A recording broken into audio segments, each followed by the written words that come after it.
បាទសូមនមស្ការត្រាបថ្វាយបង្គំចំពោះព្រះពុទ្ធព្រះធម៌និងព្រះសង្ឃដោយសេចក្តីគោរពសក្ការៈដ៏ខ្ពង់ខ្ពស់បំផុតនិងសូមគោរព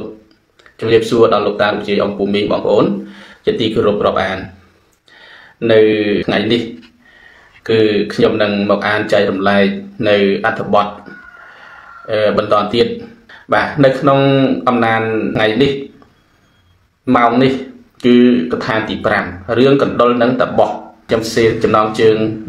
គ្រប់វីដេអូ live របស់ខ្ញុំទាំងអស់អញ្ចឹងកថាទី5នេះក៏ខ្ញុំសរសេរដែរដាក់ថាកថាទី5រឿងកណ្ដុលនិងតបោះហើយខាងក្រោមខ្ញុំសរសេរថាសៀវភៅស្រីហេតោប្រទេសភាគទី4ឈ្មោះសន្តិភាពអញ្ចឹងរឿងកណ្ដុលនិងតបោះខ្ញុំនឹងអានជូនបងប្អូនតាមដានស្ដាប់ដូចតទៅ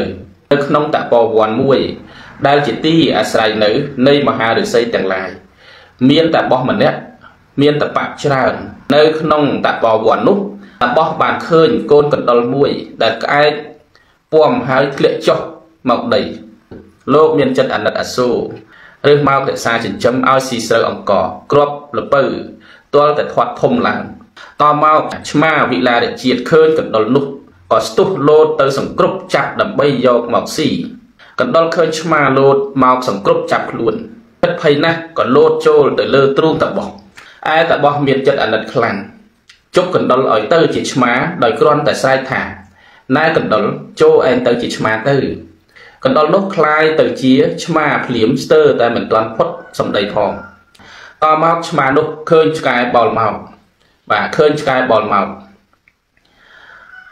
បាទឆ្មានោះឃើញឆ្កែបោលមកខ្លាចឆ្កែរត់ទៅជ្រកនឹងតបោះទៀតតបោះឃើញឆ្មាខ្លាចដូច្នេះនិយាយថាយីអាឆ្មានេះខ្លាចឆ្កែទីតើហើយជប់ឆ្មានោះឲ្យទៅជាឆ្កែមួយជាន់ទៀតតមកឆ្កែនោះខ្លាចខ្លាទៀតតបោះក៏ជប់ឆ្កែនោះឲ្យទៅជាខ្លាទៀត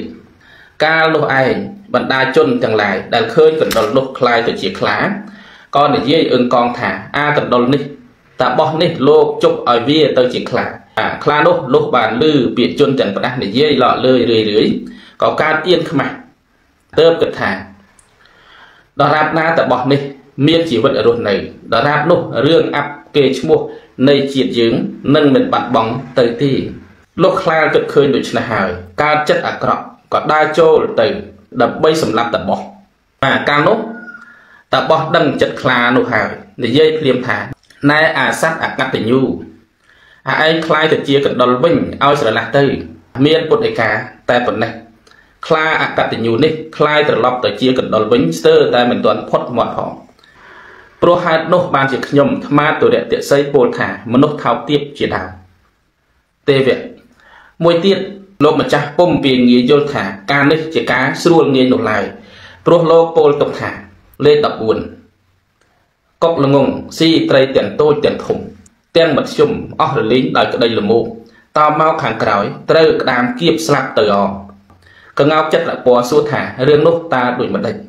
ថ្មាទុរៈតិស័យជាប្រធានរដ្ឋមន្ត្រីនិយាយរឿងនោះប្រាប់ថា